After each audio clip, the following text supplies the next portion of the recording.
L'hiver de 1642 s'était abattu sur le Lincolnshire avec une férocité particulière, drapant les champs gelés de Woolsthorpe dans un linceul blanc et silencieux.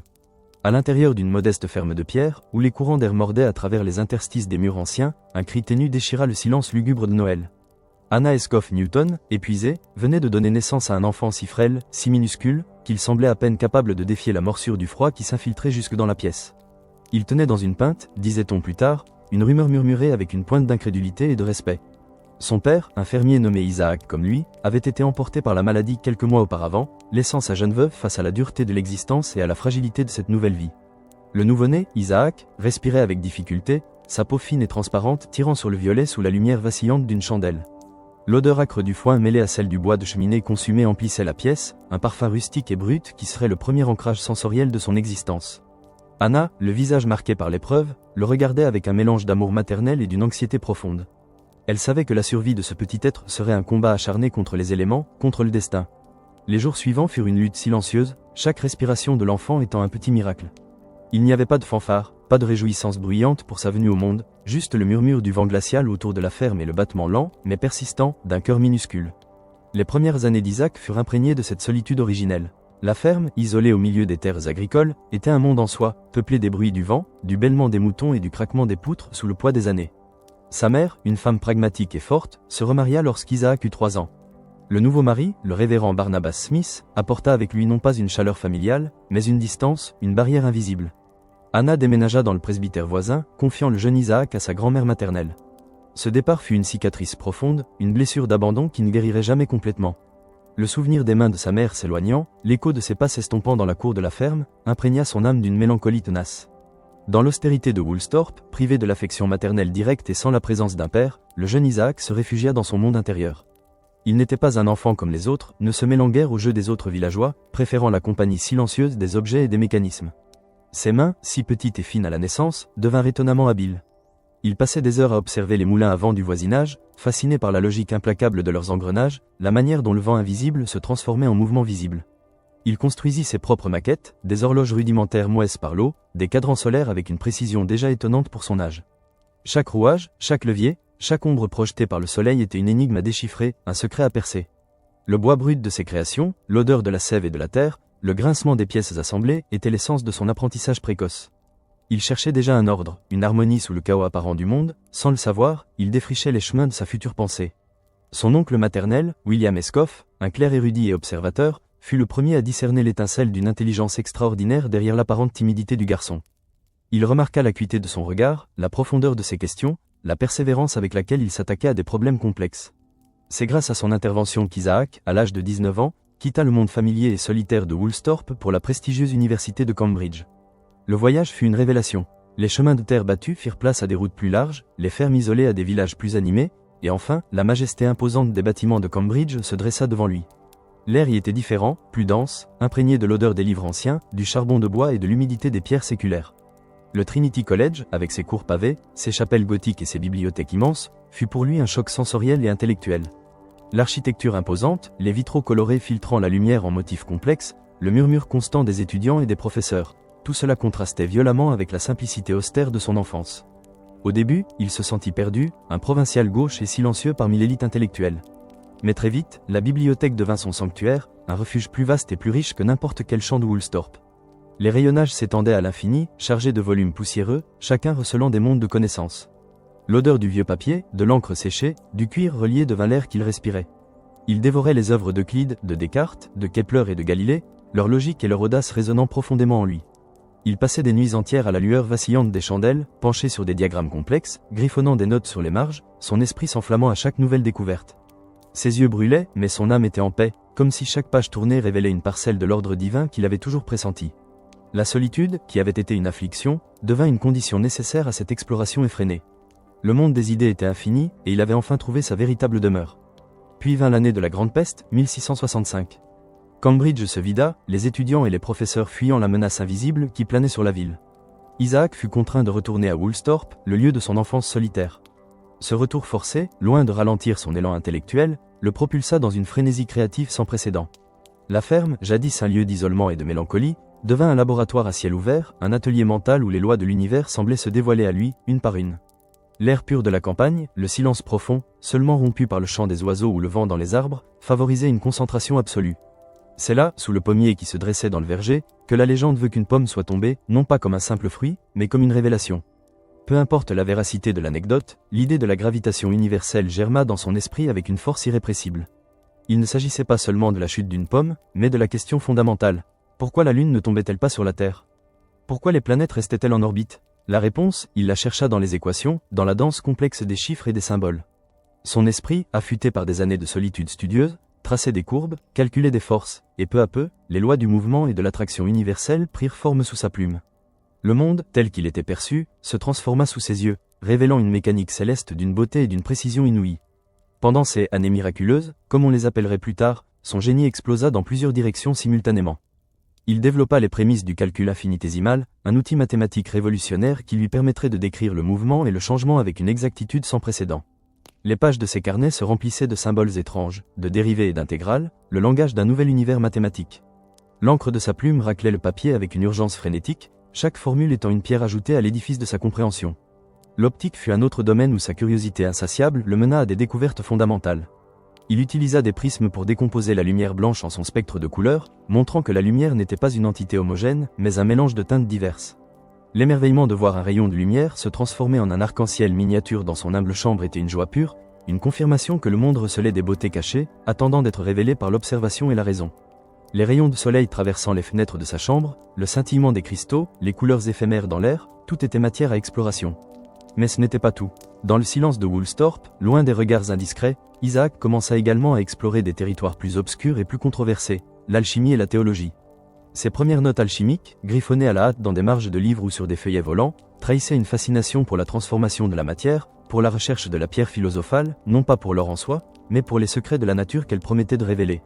Il ne voyait pas l'alchimie comme une pseudo-science, mais comme une quête mystique, une branche de la philosophie naturelle qui recelait une clé pour comprendre les forces fondamentales de l'univers.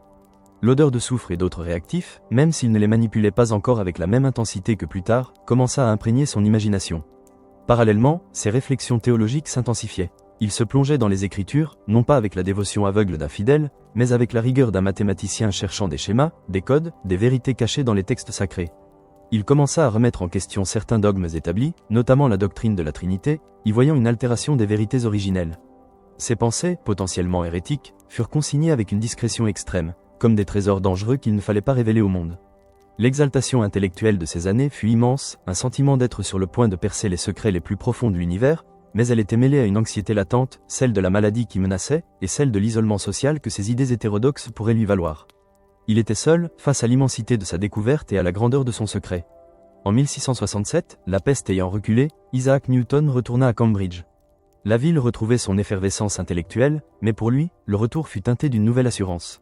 Il avait passé ses années de retraite forcée à forger des outils conceptuels qui allaient transformer la science. Son esprit était un creuset incandescent, et il était prêt à défier les conventions. Son élection comme membre du Trinity College fut une reconnaissance de son immense talent, une porte ouverte sur une carrière académique privilégiée. Les couloirs résonnaient de discussions savantes, l'air était lourd du savoir accumulé au fil des siècles, et il se sentait enfin à sa place, même si une partie de lui restait toujours en marge. 2 ans plus tard, en 1669, il accéda à la prestigieuse chaire lucasienne de mathématiques, un honneur qui le plaçait parmi les plus grands esprits de son temps. C'était un poste qui exigeait des conférences publiques, et il choisit l'optique comme sujet principal. Devant des étudiants attentifs, il exposait ses théories révolutionnaires sur la lumière et les couleurs, ses mots résonnant dans les amphithéâtres anciens, éclairés par des fenêtres hautes. La lumière du jour se reflétait sur les pages de ses notes, sur les prismes qu'il utilisait pour ses démonstrations, et sur les visages curieux de ses auditeurs. Il parlait d'une voix calme, parfois hésitante, mais avec une autorité intellectuelle incontestable. Pourtant, sous cette façade de respectabilité académique, les recherches secrètes d'Isaac s'intensifiaient. Sa petite chambre du Trinity College, avec ses fenêtres donnant sur la cour intérieure, devint le théâtre de ses expériences les plus audacieuses. La nuit, à la lueur des lampes à huile, l'odeur du soufre et du mercure commençait à imprégner l'air. Ses carnets, remplis de symboles ésotériques et de recettes complexes, témoignaient de son immersion profonde dans l'alchimie. Il ne cherchait pas l'or, mais la transmutation des connaissances, la clé universelle qui lierait la matière, l'esprit et le divin. Il manipulait des substances, chauffait des cornues, observait les changements de couleur et de texture avec une ferveur quasi religieuse. Chaque bulle, chaque fumée, chaque dépôt cristallin était un indice, une lettre dans le grand code de la nature. Parallèlement, ses études théologiques prenaient une ampleur considérable. Les bibliothèques de Cambridge, avec leurs rangées infinies de volumes reliés en cuir, lui offrait un terrain de jeu sans limite. Il passait des heures à décortiquer les Écritures, à comparer les versions, à analyser les prophéties bibliques avec la même rigueur analytique qu'il appliquait à la physique. Il était convaincu que la Bible n'était pas seulement un livre de foi, mais un document codé, un grand cryptogramme divin qui, une fois déchiffré, révélerait l'histoire passée et future de l'humanité, ainsi que la véritable nature de Dieu. Ces recherches, profondément hétérodoxes pour l'époque, étaient menées dans le plus grand secret. La discrétion était devenue une seconde nature pour lui, un bouclier contre la controverse et la censure. Il y avait en lui un conflit interne palpable entre le désir de reconnaissance publique pour ses découvertes scientifiques et la nécessité absolue de protéger ses quêtes secrètes, qui lui semblaient pourtant bien plus fondamentales. Les années 1670 à 1672 marquèrent un tournant. Isaac Newton, fort de ses découvertes sur la lumière, décida de les présenter à la Royal Society à Londres. C'était l'occasion de partager son génie avec le monde, de faire reconnaître la profondeur de ses travaux. L'atmosphère à la Royal Society était à la fois excitante et tendue, un mélange de curiosité scientifique et de rivalité larvée. Dans la grande salle, devant des hommes de science éminents, il exposa ses expériences avec le prisme, démontrant la composition de la lumière blanche. La clarté de sa démonstration était irréfutable, l'élégance de sa théorie frappante. Pourtant, cette présentation, au lieu d'être un triomphe sans équivoque, engendra une controverse immédiate et amère. Robert Hooke, un scientifique polyvalent et influent, mais aussi un homme jaloux et querelleur, fut le principal détracteur. Hooke, qui avait ses propres théories sur la lumière, accusa Newton de plagiat et de spéculation. La critique, acerbe et publique, frappa Newton de plein fouet. Il était un homme sensible, peu habitué à l'arène des débats publics où les arguments scientifiques se mêlaient aux attaques personnelles. Le goût amer de cette confrontation le marqua profondément. Il se sentit incompris, son travail déformé, son honnêteté intellectuelle remise en question. Cette expérience fut le début de sa réticence à publier, un désir de se retirer du monde pour protéger ses idées et sa tranquillité d'esprit. L'effervescence intellectuelle de la Royal Society se transforma en une amère déception. De retour à Cambridge, la frustration et l'irritation nourrissaient son besoin de secret. Il se plongea encore plus profondément dans ses carnets privés, où l'alchimie occupait une place prépondérante. Loin des disputes académiques, il cherchait un code dans la matière elle-même, une grammaire universelle qui unirait toutes les lois de la nature. Son laboratoire secret, dissimulé dans les recoins de ses chambres, devint un sanctuaire où les fumées âcres des réactifs se mêlaient aux parfums terreux des herbes et des minéraux. Les creusets chauffaient à blanc, les fioles bouillonnaient, et le silence était seulement rompu par le cliquetis des instruments, le sifflement des vapeurs et le battement régulier de son propre cœur. Il lisait des textes anciens, des manuscrits codés, persuadé que les alchimistes du passé avaient dissimulé des vérités profondes sous un langage symbolique. Il cherchait la clé de la transmutation, non seulement des métaux, mais de la connaissance elle-même. Chaque formule, chaque expérience, était une tentative de déverrouiller un secret ancien, de percer le voile de l'ignorance. Sa détermination était sans faille, une quête acharnée qui transcendait les distinctions entre science et ésotérisme. La période de 1673 à 1684 fut une décennie de relative obscurité publique pour Isaac Newton, mais d'une intense production intellectuelle et spirituelle. Il se retira de la vie publique de la Royal Society, lassé des querelles et des jalousies. Le silence de ses chambres à Cambridge, éclairé par la lumière douce des bougies, devint le théâtre de ses explorations les plus audacieuses. L'odeur du parchemin ancien, du bois de cèdre des étagères et de l'encre fraîche emplissait l'air. Ses études alchimiques et théologiques prirent une place prépondérante, occupant la majeure partie de son temps et de son énergie. Il était persuadé que la nature et les Écritures étaient deux livres écrits par la même main divine, et que la compréhension de l'un éclairerait l'autre. Dans son laboratoire secret, il continuait ses expériences alchimiques, manipulant des substances avec une précision d'orfèvre. Le soufre, le mercure, l'antimoine n'étaient pas de simples éléments chimiques, mais des symboles, des clés pour comprendre les processus de transformation de l'univers. Il recherchait la matière première, le principe unificateur, la pierre philosophale qui non seulement transformerait les métaux, mais révélerait les secrets de la vie et de la mort. Ses mains étaient souvent tachées par les réactifs, ses yeux rougis par la fumée et la concentration, mais son esprit restait clair, guidé par une curiosité insatiable. Parallèlement, ses recherches théologiques devinrent de plus en plus obsessionnelles. Il épluchait des textes bibliques, des chronologies anciennes, des commentaires des pères de l'Église, convaincu que le temps lui-même était un code divin. Il s'efforçait de déchiffrer les prophéties, en particulier celles de Daniel et de l'Apocalypse de Jean, y voyant des prédictions précises de l'histoire du monde et de la fin des temps. Ses lettres privées à des amis de confiance comme John Locke commençaient à montrer des indices de ses pensées non conformistes, de ses doutes sur la doctrine de la Trinité, de sa conviction que la véritable foi avait été corrompue au fil des siècles. Ses allusions étaient subtiles, voilées, car il savait les dangers de l'hérésie à cette époque. Il partageait avec Locke une affinité intellectuelle, une recherche commune de la vérité, mais même avec lui, une prudence extrême était de mise. La plume grattait le papier, traçant des mots choisis avec soin, des phrases à double sens, des questions posées avec une innocence feinte. C'était une période d'isolement studieux, presque monastique, où le temps semblait s'étirer entre la contemplation de l'univers et la manipulation secrète de substances alchimiques. Les jours se fondaient dans les nuits, les saisons passaient inaperçues, tant il était absorbé par ses quêtes. Un sentiment d'attente, de gestation, planait sur lui. Il sentait qu'il était sur le point de révéler quelque chose d'immense, quelque chose qui allait changer la compréhension du monde, mais il n'était pas encore prêt. Il ruminait ses idées, les affinait, les testait dans le silence de son esprit. Puis, en 1684, un visiteur inattendu vint rompre cette retraite. Edmond Halley, l'astronome et mathématicien, se rendit à Cambridge avec une question pressante. Quelle était la forme de l'orbite d'une planète si la force d'attraction diminuait avec le carré de la distance? Halley, comme Hooke et Vren, avait buté sur ce problème. Newton, avec sa nonchalance habituelle, répondit immédiatement, une ellipse. Il avait déjà résolu le problème, des années auparavant, dans le secret de ses carnets. La visite d'Halley fut un catalyseur. Il poussa Newton, avec une insistance patiente et respectueuse, à organiser ses travaux sur la gravitation. Le scientifique reclus, qui avait jusqu'alors gardé ses découvertes pour lui, fut convaincu de la nécessité de partager cette œuvre monumentale. Halley ne se doutait pas que derrière les équations de la gravitation, se cachait un esprit bien plus complexe, déjà immergé dans les mystères de l'alchimie et de la théologie, cherchant un code ultime qui unirait toute la connaissance. Mais pour l'heure, le monde n'était prêt qu'à recevoir une partie de la vérité. Newton, sous la pression amicale d'Halley, commença à rassembler ses notes, à polir ses démonstrations. La tâche était immense, le poids de la révélation pressant, mais une nouvelle ère pour la science était sur le point de commencer. Le génie, enfin, allait se manifester au grand jour, même s'il gardait encore ses plus profonds secrets pour lui. Le départ d'Edmond Halley laissa derrière lui un silence plus profond encore dans les chambres de Newton, un silence non pas vide, mais vibrant de l'écho d'une promesse. La visite de l'astronome avait agi comme un détonateur, allumant une mèche dans les profondeurs de son esprit, là où tant de pensées dormaient, fragmentées, inachevées. Isaac, le corps raide mais l'esprit en ébullition, se retrouva face à l'immense tâche, organiser le chaos sublime de ses découvertes. Les années qui suivirent, de 1685 à 1687, furent une période d'une intensité créative presque surhumaine. Newton se cloîtra davantage, transformant sa chambre du Trinity College en un véritable scriptorium. L'odeur de l'encre fraîche se mêlait à celle, plus ancienne, du papier jauni par le temps. Des piles de manuscrits, de notes griffonnées à la hâte, de diagrammes complexes s'amoncelaient sur sa table et sur le sol. Il travaillait sans relâche, souvent du lever au coucher du soleil, et bien au-delà, les bougies se consumant par douzaines dans la nuit studieuse. La plume d'oie crissait sur le parchemin, traçant les courbes élégantes de ses équations, les lignes précises de ses démonstrations. Chaque mot était pesé, chaque formule vérifiée avec une rigueur implacable.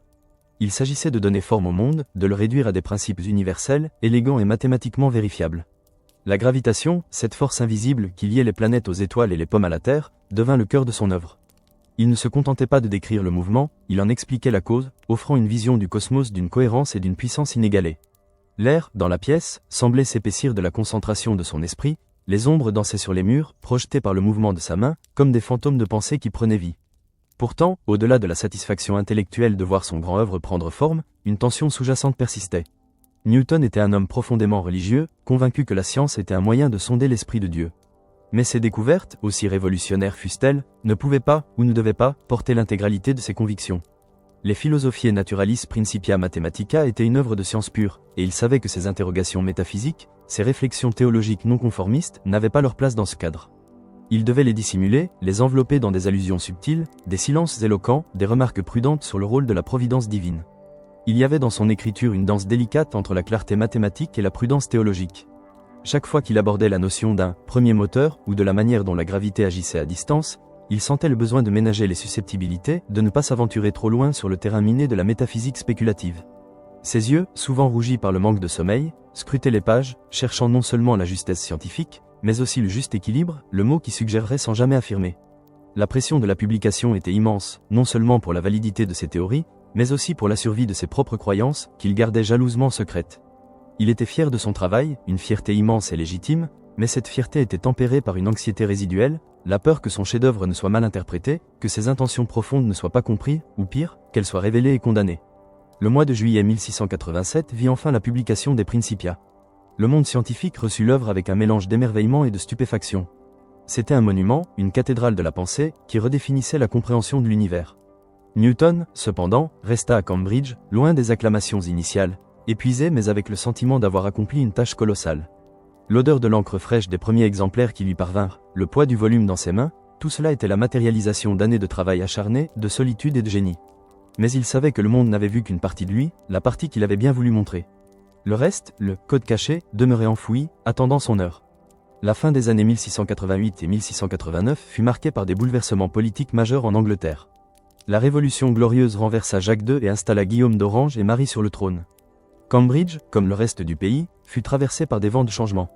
Newton, habituellement reclus, ne put rester indifférent. Son implication dans la politique universitaire, d'abord en défendant les droits de l'université contre les tentatives du roi de nommer des catholiques à des postes clés, puis son élection au Parlement en tant que représentant de l'université, le propulsa hors de son isolement. Il arriva à Londres, une ville vibrante et bruyante, bien différente de la quiétude studieuse de Cambridge. L'air y était saturé de l'odeur de la fumée de charbon, des épices des marchés, du parfum des perruques poudrées. Les rues étaient un tourbillon de carrosses, de piétons, de colporteurs. Newton, avec sa démarche un peu gauche, son regard intense, se sentait parfois déplacé dans ce monde de conventions sociales et de machinations politiques. Pourtant, il y trouva de nouvelles opportunités, un élargissement de son cercle social et politique. Il rencontra John Locke, le philosophe influent dont les idées sur la tolérance et la raison résonnaient profondément avec ses propres convictions. Leurs discussions, souvent consignées dans des lettres échangées, s'étendaient bien au-delà de la politique ou de la science. Elles touchaient à la théologie, à l'interprétation des Écritures, à la nature de la vérité et de la connaissance. Dans le secret de leur correspondance, Newton pouvait s'aventurer un peu plus loin, laissant transparaître ses doutes sur la doctrine trinitaire, ses recherches sur les prophéties bibliques. Il y avait une curiosité mutuelle, un respect intellectuel qui permettait à Newton d'ouvrir un peu la porte de son jardin secret, même si la prudence restait de mise. Les salons londoniens, avec leur lumière tamisée, le cliquetis des tasses de thé et le murmure des conversations, offraient un cadre propice à ces échanges discrets. Il y observait, écoutait, apprenait, développant un désir d'influence qui allait au-delà de la seule sphère académique. Il y avait un monde à comprendre, à influencer, et Newton, malgré sa maladresse sociale, commençait à sentir l'attrait de cette nouvelle arène. Les années 1690 à 1692 furent marquées par une intensification spectaculaire de ses études théologiques et alchimiques. De retour à Cambridge après son bref passage au Parlement, Newton se replongea avec une ferveur renouvelée dans ses quêtes secrètes. Le monde extérieur, avec ses querelles et ses honneurs éphémères, ne faisait que renforcer son nubes déni que la vraie connaissance résidait ailleurs, dans les profondeurs de la nature et des Écritures. Les nuits, dans sa chambre, étaient consacrées à l'exploration des mystères divins. Il passait des heures, penché sur d'énormes bibles, des chronologies anciennes, des traités théologiques. La lumière vacillante des lampes à huile jetait des ombres dansantes sur les pages, et l'odeur du vieux papier et de la cire chaude emplissait l'air. Il était persuadé que les prophéties bibliques n'étaient pas de simples récits, mais des puzzles complexes, des codes divins à déchiffrer. Il traçait des schémas, calculait des dates, cherchant à percer le calendrier de Dieu, à comprendre la fin des temps et le plan divin pour l'humanité. Ses convictions anti-trinitaires, qui s'étaient consolidées au fil des ans, étaient désormais fermement ancrées. Il voyait la doctrine de la Trinité comme une corruption historique, une déviation de la pureté du monothéisme originel, et il consacrait des volumes entiers de notes à prouver son point de vue, se basant sur une exégèse minutieuse des textes. Parallèlement, son laboratoire secret, un petit espace caché dans ses appartements, devenait le théâtre d'expériences alchimiques de plus en plus audacieuses. L'atmosphère y était lourde, imprégnée de l'odeur âcre du soufre, du mercure, du régule d'antimoine. Les cornues et les alambics brillaient faiblement sous la lumière des charbons ardents, leurs formes étranges se découpant dans la pénombre. Il manipulait des substances avec une concentration intense, ses mains agiles et précises, malgré les vapeurs irritantes. Ces textes alchimiques étaient remplis de symboles ésotériques, de figures allégoriques, de codes que lui seul pouvait comprendre. Il ne s'agissait pas seulement de transformer des métaux vils en or, mais de comprendre les principes de la vie, de la mort, de la régénération, de la transmutation, de la matière et de l'esprit. Il cherchait la vérité, cachée, la clé universelle qui ouvrirait les portes de tous les mystères. Ces années furent une immersion profonde dans le mystère, une quête solitaire et obsessionnelle. Il se sentait comme un détective divin, un cryptographe de l'univers, dont la mission était de révéler les secrets les plus profonds de la création. Mais cette obsession s'accompagnait d'un sentiment croissant d'isolement intellectuel et spirituel. Il savait que ses recherches, si elles étaient révélées, le placeraient en porte-à-faux avec l'Église anglicane, avec la société, et même avec la communauté scientifique. Il était un homme seul avec ses secrets, un génie dont la lumière éclairait des chemins que personne d'autre n'osait emprunter. La lumière vacillante de ses lampes à huile, le silence profond de ses chambres, le murmure de ses propres pensées, tout cela contribuait à créer une atmosphère de sanctuaire secret où le temps lui-même semblait s'effacer. L'année 1693 fut un point de rupture, une période sombre et énigmatique dans la vie d'Isaac Newton. Les pressions accumulées, l'épuisement physique et mental dû à des années de travail acharné, de solitude et de recherches ésotériques, tout cela culminait en une crise nerveuse profonde. Les lettres qu'il envoyait à ses amis, notamment à John Locke et à Samuel Pepys, étaient incohérentes, alarmantes. Le ton était fiévreux, les accusations délirantes. Il reprochait à Locke d'avoir tenté de l'impliquer avec les femmes, une accusation absurde et sans fondement, et il accusait Pepys de le tromper. L'atmosphère autour de lui devint une de confusion mentale et de paranoïa. Son esprit, habituellement d'une clarté cristalline, semblait s'être voilé, ses pensées s'embrouillant dans un tourbillon d'anxiété et de suspicion. Il avait des troubles du sommeil, son appétit avait disparu, et son comportement devenait erratique. La fragilité sous le génie, la vulnérabilité de l'esprit humain même le plus brillant, se révélaient au grand jour. Certains historiens ont suggéré que cette crise aurait pu être exacerbée par son exposition continue à des substances toxiques lors de ses expériences alchimiques, notamment le mercure et le plomb. L'odeur métallique et âcre de son laboratoire secret, qui avait été son refuge, devint peut-être le poison de son esprit. La détresse psychologique était palpable. L'homme qui avait déchiffré les lois de l'univers semblait incapable de comprendre le fonctionnement de son propre esprit. Les ombres dans sa chambre, qui avaient jadis dansé au rythme de ses découvertes, prenaient désormais des formes menaçantes. Le murmure du vent à travers les fenêtres, le craquement des poutres, tout devenait source d'inquiétude, de suspicion. Le silence de Cambridge, qui avait été un havre pour sa concentration, se transforma en un vide assourdissant, amplifiant le chaos intérieur. Ses amis, déconcertés et inquiets, firent de leur mieux pour le soutenir, mais ils étaient confrontés à un homme qu'ils ne reconnaissaient plus. Cette période fut un effondrement temporaire de sa capacité à fonctionner, une plongée dans l'obscurité d'un esprit tourmenté, révélant la face cachée, et parfois terrifiante, de la quête intellectuelle poussée à l'extrême. Les années 1694 à 1696 furent une période de lente convalescence et de réorientation pour Isaac Newton. La crise, aussi violente fut-elle, finit par s'estomper, laissant derrière elle un homme affaibli, mais dont l'esprit retrouvait peu à peu sa clarté. L'aide de ses amis, notamment John Locke, qui répondit à ses lettres délirantes avec une patience et une bienveillance remarquables, fut cruciale. Locke ne le jugea pas, mais chercha à le rassurer, à le ramener à la raison. Leurs échanges épistolaires devinrent plus sereins, moins tourmentés, marquant un lent retour à la normale. La période fut une transition, un pont entre le savant reclus de Cambridge et le futur homme public de Londres. Newton, ayant traversé cette épreuve, semblait ressentir un besoin de nouveau départ. La solitude studieuse, qui avait été sa compagne pendant des décennies, avait failli le consumer. Il aspirait désormais à une forme de reconnaissance différente, à une implication plus concrète dans le monde. Son intérêt pour la vie publique, qui avait été timide lors de son passage au Parlement, prit de l'ampleur. Il commença à chercher activement une position en dehors de l'université, loin des querelles académiques et des fantômes de sa crise. Il y avait dans son attitude un mélange de prudence retrouvée et d'une volonté nouvelle de s'engager. Les dernières lettres de cette période, bien que toujours rédigées avec une certaine réserve, montraient un esprit plus apaisé, mais toujours en quête. La quête de la vérité, qu'elle soit scientifique, théologique ou alchimique, n'avait pas disparu, mais elle était désormais tempérée par une conscience plus aiguë des limites humaines et de la nécessité de la discrétion. Il avait appris, à ses dépens, les dangers de l'isolement excessif et de l'obsession. L'atmosphère était celle d'un lent retour à la lumière après une longue nuit. La promesse d'une nouvelle ère pour Newton se dessinait à l'horizon. Il aspirait à un poste à Londres, un poste qui lui offrirait non seulement la stabilité financière, mais aussi une influence, une capacité d'agir sur le monde réel. Il avait le sentiment d'avoir surmonté une épreuve, d'avoir été purifié par le feu de sa propre folie. Cette résilience, cette capacité à se reconstruire, était une autre facette de son génie. Il conservait, bien sûr, ses convictions intimes, ses recherches secrètes, mais il avait appris à mieux les gérer, à les protéger avec une vigilance accrue. Le vieux Newton, le reclus de Cambridge, était en train de laisser place à un nouveau Newton, prêt à affronter le monde, armé de son intelligence prodigieuse et d'une prudence durement acquise. La ville de Londres l'appelait, avec ses bruits, ses opportunités, ses défis, et il était prêt à répondre. Le bruissement de la soie et le cliquetis des épées, l'odeur âcre du charbon de Londres et les murmures de l'ambition humaine, tout cela était un monde nouveau pour Isaac Newton. Après la convalescence qui suivit sa crise de 1693, et fort d'un désir ardent de se réinventer loin des querelles académiques de Cambridge, l'opportunité d'une vie nouvelle s'était présentée. Samuel Pepys, son ami et administrateur naval influent, avait usé de son poids pour lui obtenir la place de gardien de la monnaie royale. C'était un poste à la fois prestigieux et exigeant, et pour Newton, une chance de mettre son esprit analytique au service de la nation, loin des spéculations abstraites qui avaient failli le consumer. En 1697, il posa ses valises à Londres. La capitale, avec son énergie frénétique, ses palais somptueux et ses ruelles sombres, était un contraste saisissant avec la quiétude studieuse de Cambridge. Il s'installa dans une maison modeste, mais confortable, près de la tour de Londres où se trouvait la monnaie. L'air y était saturé de l'odeur du métal, du soufre des fonderies et de l'humidité de la Tamise.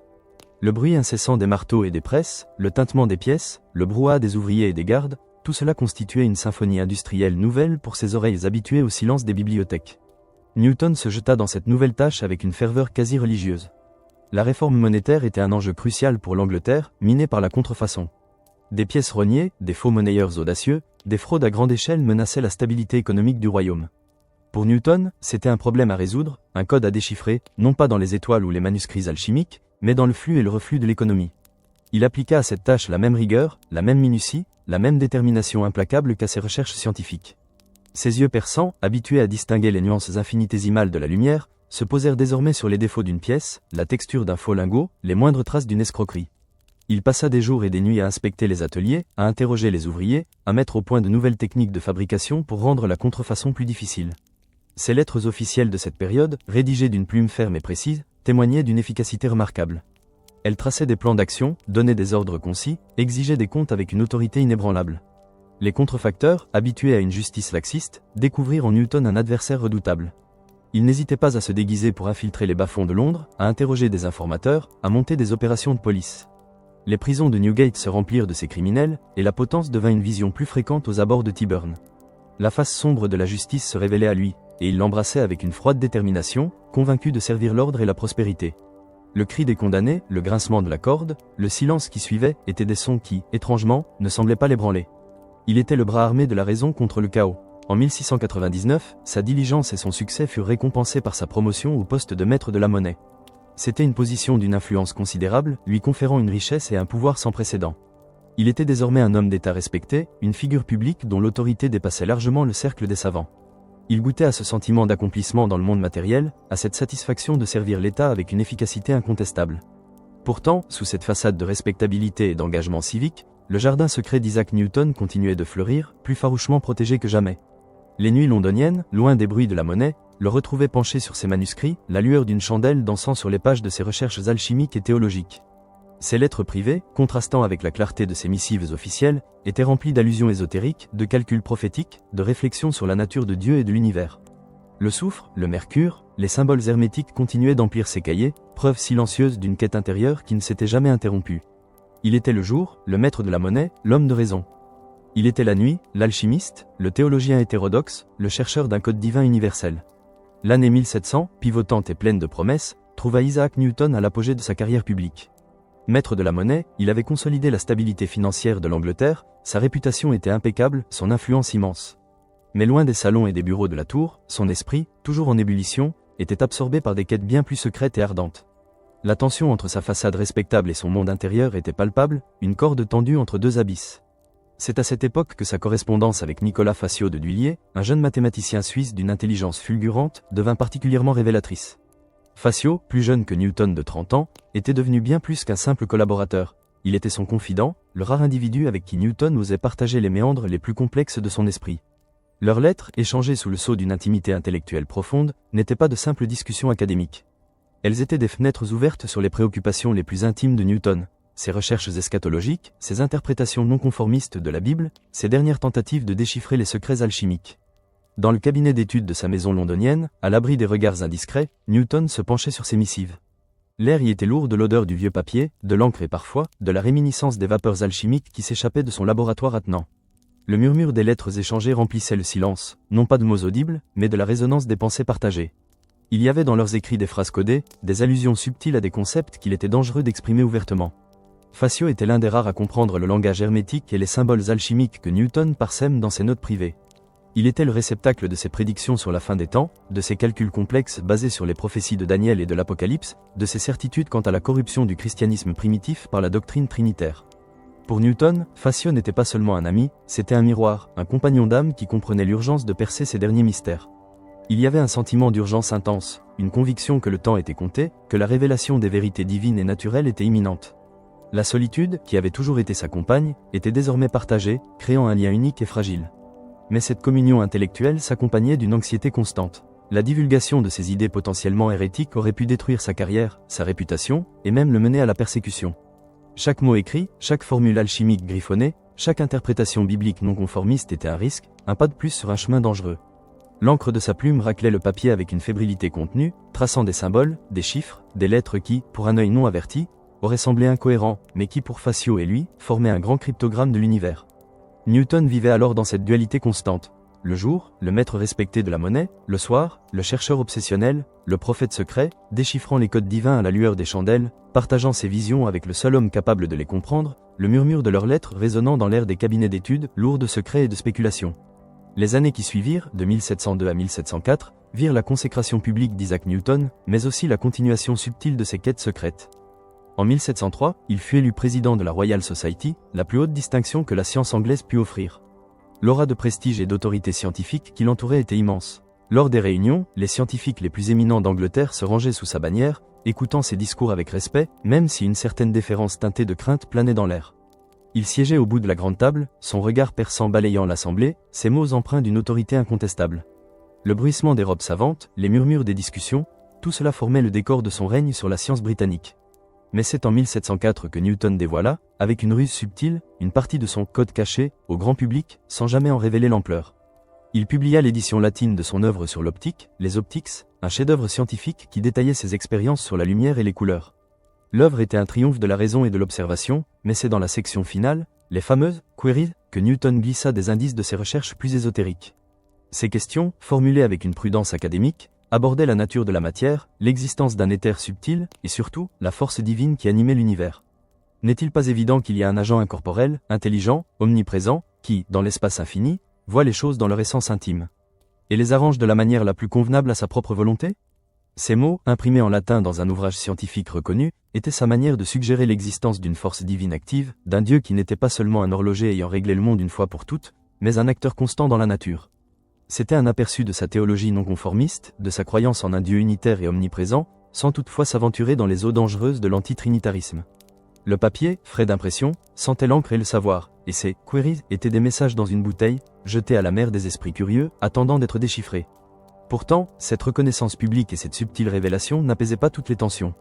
En coulisses, la controverse avec Gottfried Wilhelm Leibniz sur la paternité du calcul infinitésimal s'intensifiait. Les rumeurs de plagiat, les accusations mutuelles commençaient à empoisonner l'air des cercles savants. Newton ressentait une satisfaction de la reconnaissance publique, un désir de consolider son héritage scientifique, mais aussi une frustration persistante face à ses rivalités mesquines. Sa prudence constante quant à ses révélations théologiques et alchimiques était mise à l'épreuve par la nécessité de défendre son honneur intellectuel. Il était un géant, mais même les géants devaient se battre pour leur place. L'année 1705 marqua un nouveau sommet dans la reconnaissance publique d'Isaac Newton. La reine Anne, lors d'une visite à Cambridge, l'anoblit, faisant de lui Sir Isaac Newton. La cérémonie fut empreinte d'un faste royal, de soie chatoyante, de brocart précieux et du murmure respectueux des courtisans. L'épée de la reine, froide et scintillante, frappa son épaule, conférant un titre qui symbolisait son ascension sociale et intellectuelle. Il était désormais un membre de l'aristocratie, un homme dont l'influence s'étendait bien au-delà des murs de l'université ou de la monnaie. Son pouvoir à la Royal Society, qu'il présidait avec une poigne de fer, se consolida, le transformant en une figure quasi-autocratique de la science anglaise. Cependant, cette période fut aussi celle où se révéla la face la plus impitoyable de Newton. La controverse avec John Flamsteed, le premier astronome royal, en est un exemple frappant. Flamsteed, un homme consciencieux et méticuleux, passait sa vie à accumuler des observations astronomiques d'une précision inégalée, des données cruciales pour la navigation et l'astronomie. Newton, pressé par la publication d'une nouvelle édition des Principia et désireux d'utiliser ces données pour prouver ses théories, exigea que Flamsteed les lui livre. Mais Flamsteed, soucieux de la perfection de son travail et de sa propre réputation, refusait de les publier avant qu'elles ne soient complètes et vérifiées. La tension monta, Newton, usant de son pouvoir à la Royal Society, nomma un comité pour superviser le travail de Flamsteed, un comité qu'il contrôlait entièrement. Il manipula la situation avec une froideur calculatrice, allant jusqu'à publier les données de Flamsteed sans son consentement, et même à son détriment, introduisant des erreurs et des imprécisions pour le discréditer. Les lettres de cette période, souvent écrites avec une plume trempée dans l'amertume, révélaient une détermination féroce à maintenir son autorité, à écraser toute opposition. Il voyait Flamsteed comme un obstacle à la science, un homme égoïste qui retenait des vérités essentielles. Le poids de la couronne, le pouvoir que lui conféraient ses titres, semblait l'avoir endurci, lui permettant de justifier des actions qui, pour d'autres, auraient été considérées comme tyranniques. Pourtant, au milieu de ces luttes de pouvoir et de ces manœuvres politiques, l'esprit de Newton continuait de vagabonder dans les royaumes du temps ancien et de la prophétie. Ses correspondances privées, bien que plus rares et plus prudentes, témoignaient d'une préoccupation continue pour la chronologie ancienne, cherchant à réconcilier les récits bibliques avec les données historiques, à établir une chronologie universelle qui prouverait la véracité des Écritures. Il continuait de sonder les prophéties, persuadé d'y trouver le plan divin pour l'humanité. Le faste de la cour royale, la tension des réunions de la Royal Society, tout cela était un décor pour l'éternelle quête de son âme, une quête qui se poursuivait inlassablement, même sous les ors et les brocarts du pouvoir. La nuit, le silence de ses chambres londoniennes était brisé par le grattement de sa plume, traçant des dates, des calculs, des interprétations, des secrets qu'il gardait jalousement pour lui. Les années 1711 à 1715 virent la controverse sur le calcul infinitésimal avec Gottfried Wilhelm Leibniz atteindre son paroxysme, transformant les cercles savants d'Europe en un champ de bataille intellectuelle féroce. Newton, convaincu de sa primauté et profondément blessé par les accusations de plagiat, refusa de laisser son honneur et sa postérité être entachés. L'atmosphère était celle d'une guerre, non pas avec des épées et des canons, mais avec des pamphlets, des articles savants et des manœuvres politiques. L'encre des pamphlets volait, salissant la réputation des deux géants. Newton, en tant que président de la Royal Society, utilisa sa position avec une froideur calculatrice et une efficacité redoutable. Il orchestra une enquête, nommant un comité pour examiner la question de la paternité du calcul. Ce comité, composé majoritairement de ses partisans, était destiné à le blanchir de toute accusation.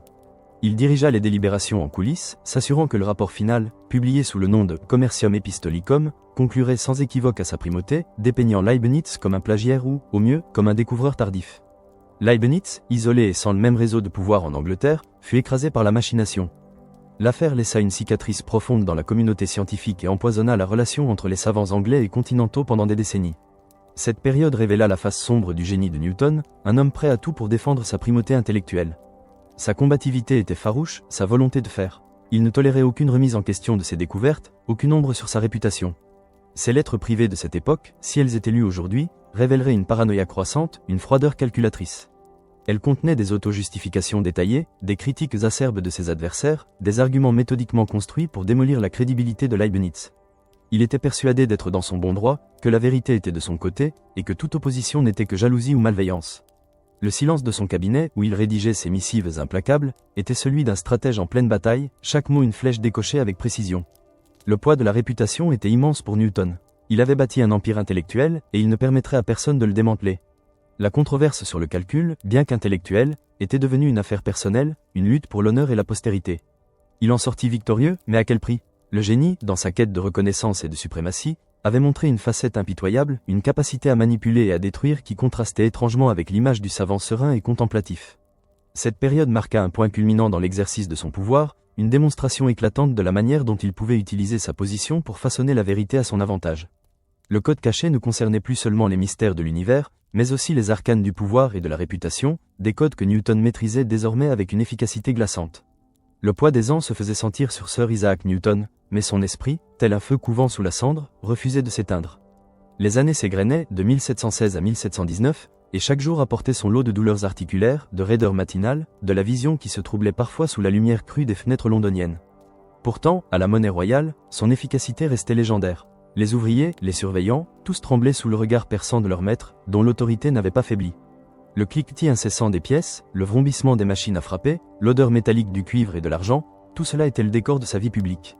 À la Royal Society, sa présidence était une monarchie absolue, ses décisions inattaquables, son influence totale sur le cours de la science anglaise. Le bruissement des robes, le murmure respectueux des savants, le parfum du papier neuf des publications, tout cela formait le quotidien de l'homme public. Mais c'était dans le silence profond de sa demeure, une fois les bougies allumées et les serviteurs retirés, que le véritable Isaac Newton se révélait à lui-même. Dans son cabinet d'études, l'air était lourd du parfum des parchemins anciens, de l'encre séchée, et d'une subtile réminiscence de soufre et de métaux, vestiges silencieux de ses explorations alchimiques. Là, il se penchait sur des piles de manuscrits jaunis, des milliers de pages de sa propre main, où il consignait ses recherches les plus intimes et les plus dangereuses. Ses chronologies bibliques s'affinaient avec une précision maniaque, chaque date, chaque événement étant vérifié, recoupé, analysé à la lumière de ses propres calculs. Il était profondément convaincu que les Écritures n'étaient pas un simple recueil de récits, mais un grand cryptogramme divin, un code laissé par le Créateur pour révéler le plan de l'univers et le destin de l'humanité. Il traçait des schémas complexes, des arbres généalogiques des patriarches, des cartes des empires bibliques, cherchant à déchiffrer le calendrier de Dieu, à anticiper la fin des temps. Sa correspondance avec d'autres érudits, rares et triés sur le volet, était un exercice d'équilibriste. Il y glissait des fragments de ses réflexions théologiques, des allusions voilées à ses doutes sur la doctrine de la Trinité, à ses convictions hétérodoxes, mais toujours avec une prudence extrême. Le danger de l'hérésie, même pour un homme de son statut, restait une menace latente. Cette sérénité relative qu'il affichait en public était une armure, protégeant une frustration persistante, celle de ne pas pouvoir révéler pleinement ses découvertes théologiques au monde. Il portait le poids de ses vérités cachées, un fardeau et une bénédiction à la fois. Le temps s'écoulait inexorablement, et avec lui, la conviction grandissait qu'il ne pourrait jamais partager l'intégralité de son savoir. La solitude du porteur de vérité était sa compagne la plus fidèle, le murmure des pages tournées dans le silence de la nuit, le seul écho de ses secrets. L'année 1720 apporta une nouvelle tempête, non pas dans le ciel des idées, mais dans la tempête des fortunes humaines. La bulle de la mer du Sud, une frénésie spéculative qui avait emporté l'Angleterre, éclata avec un fracas assourdissant, semant la ruine et le désespoir. Newton, malgré sa sagacité et son rôle de régulateur monétaire, ne fut pas épargné. Il avait investi dans la Compagnie de la mer du Sud, d'abord avec prudence, puis, emporté par la contagion de l'optimisme général, il avait réinvesti, perdant finalement une somme considérable, l'équivalent de millions de livres sterling actuels. L'amertume de cette perte, le sentiment d'avoir été dupé par la folie des hommes, le frappa durement. Même le plus grand esprit, celui qui avait percé les secrets de l'univers, n'était pas à l'abri des caprices de la nature humaine et de ses passions irrationnelles. L'odeur de la richesse éphémère, suivie de celle de la banqueroute, flottait dans l'air de Londres, une odeur âcre de déception et de désastre. Cette déconvenue financière, bien que douloureuse, renforça en lui une certaine conscience de la vanité des choses terrestres. Les richesses accumulées par l'homme n'étaient que poudre et poussière face à l'immensité des lois de l'univers, ces lois qu'il avait si brillamment dévoilées. Il se plongea alors dans la révision de ses œuvres, notamment une nouvelle édition des Principia, peaufinant chaque phrase, chaque démonstration avec la même exigence de perfection. Il supervisait également la publication de ses œuvres complètes, organisant son héritage scientifique pour la postérité. Chaque mot imprimé, chaque diagramme, était une pierre posée pour l'éternité, un testament de son génie. Pourtant, ses écrits les plus intimes, ceux qui révélaient la profondeur de ses recherches alchimiques et théologiques, restaient soigneusement à l'écart. Des milliers de pages, griffonnées de sa main, remplies de symboles hermétiques, de calculs prophétiques, de réflexions sur la nature de Dieu et de la matière, étaient rangées dans des coffres scellés, loin des regards indiscrets. Le silence de ces manuscrits non publiés était assourdissant, un murmure de secrets gardés. Il savait que le monde n'était pas prêt pour ces vérités, que la révélation de son côté mystique et hétérodoxe aurait pu ternir l'image du rationaliste pur qu'il avait si soigneusement construite. L'odeur du laiton poli des serrures, le poids des clés dans sa main, rappelaient la permanence de ses secrets. Il était un homme de science, mais aussi un homme de foi, une foi singulière, construite sur l'étude rigoureuse des textes et la conviction que Dieu avait laissé des indices de sa présence et de son plan partout, dans la nature comme dans la Bible. Cette dualité, cette tension entre le visible et l'invisible, le rationnel et le mystique, était le cœur même de son être. Sa souffrance financière n'avait fait que renforcer son engagement indéfectible envers la vérité, qu'elle soit scientifique ou révélée. Il continuait de chercher, de comprendre, de relier les fils invisibles qui unissaient le cosmos et le divin, même si la perspective de partager ses découvertes s'éloignait avec l'âge. La permanence des lois de l'univers, la majesté des orbites planétaires, la danse des éléments alchimiques, tout cela contrastait avec la fragilité des fortunes humaines, rappelant la vraie nature de sa quête. Les années 1725 à 1727 furent celles du crépuscule. La santé d'Isaac Newton, jadis robuste, commença à décliner de manière irréversible. Les douleurs articulaires s'intensifièrent, la vision se troubla, le corps, cette machine merveilleuse qu'il avait si bien comprise dans ses lois mécaniques, montrait désormais ses propres limites. La marche devint plus difficile, le souffle plus court, mais l'esprit, bien que parfois embrumé par la fatigue, conservait une clarté remarquable. Sa nièce, Catherine Barton conduite, qui vivait avec lui à Londres et gérait sa maison avec une dévotion exemplaire, devint sa principale confidente. Elle était une femme intelligente et cultivée, et, bien qu'elle n'eût pas accès à l'intégralité de ses pensées les plus secrètes, elle fut le témoin privilégié de ses réflexions finales. Dans le salon, près du feu crépitant qui diffusait une douce chaleur et l'odeur du bois consumé, ou dans le jardin par beau temps, entouré du parfum délicat des fleurs et du bourdonnement des abeilles, leur conversation s'étirait, abordant les grands thèmes de l'existence. Newton, le regard lointain, parlait de Dieu, non pas le Dieu dogmatique des églises, mais le grand architecte de l'univers, dont il avait, pensait-il, déchiffré une partie des plans. Il évoquait l'immensité du cosmos, la perfection des lois qui le régissent, et le destin de l'humanité, pris dans les rouages du temps et de la prophétie. Le silence attentif de Catherine, son écoute patiente, créait une atmosphère de paix relative, de récapitulation. Il préparait ses dernières volontés avec la même minutie qu'il avait appliquée à ses calculs mathématiques, organisant ses biens, réglant les détails de sa succession. Chaque clause était pesée, chaque héritage désigné avec la précision qu'il avait toujours caractérisée. Mais le plus grand héritage, celui de ses manuscrits alchimiques et théologiques, restait enveloppé de mystère. Il maintint le secret sur l'étendue et la nature de ses recherches jusqu'à la fin.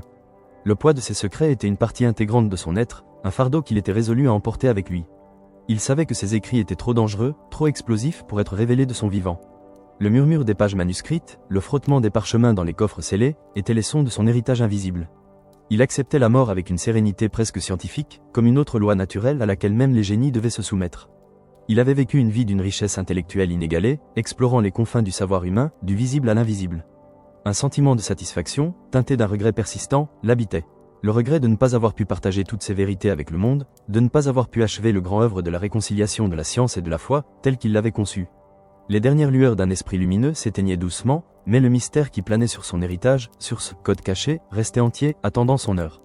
Le froid marbre de la mort approchait, et avec lui, le silence éternel des secrets enfouis. Le 20 mars 1727, le géant s'éteignit. Sir Isaac Newton, maître de la monnaie, président de la Royal Society, le savant qui avait révélé les lois de l'univers, rendit son dernier souffle à l'âge de 84 ans. La nouvelle se répandit comme une onde de choc à travers l'Angleterre et l'Europe. Le monde entier célébrait l'homme qui avait percé les secrets des cieux, le phare de la raison, le symbole des Lumières. Les funérailles furent un événement national, un spectacle grandiose et solennel digne d'un roi. Son corps fut transporté avec les honneurs militaires à l'abbaye de Westminster, le panthéon des grands hommes d'Angleterre. Les cloches sonnèrent à toute volée, leur son grave résonnant dans les rues pavées de Londres, se mêlant au murmure de la foule immense venue lui rendre un dernier hommage. L'air était lourd du parfum de l'encens, de la cire des cierges et de l'émotion contenue. Des dignitaires, des scientifiques, des philosophes, des hommes du peuple, tous étaient là, unis dans une admiration respectueuse. Le cercueil, drapé de velours noir et orné de symboles scientifiques, fut porté par des pairs du royaume, des figures emblématiques de la nation. C'était l'apothéose d'une vie dédiée à la connaissance, la reconnaissance posthume de son génie scientifique. Le marbre froid de la tombe l'attendait, un monument à son immortalité intellectuelle. Pourtant, au-delà de cette magnificence publique, une ombre persistait, un secret bien gardé. Dans sa maison, des coffres scellés contenaient des milliers de pages d'écrits manuscrits, un trésor intellectuel dont le monde ignorait l'existence. Ce n'étaient pas les Principia, ni les Optiques, mais des volumes entiers consacrés à l'alchimie, à la théologie, à l'interprétation des prophéties bibliques. Des formules ésotériques, des calculs apocalyptiques, des réflexions hérétiques sur la nature de Dieu et du Christ. C'était le « code caché » de Newton, la part de son esprit qu'il avait farouchement protégé des regards du monde, une énigme qui ne serait déchiffrée que des siècles plus tard.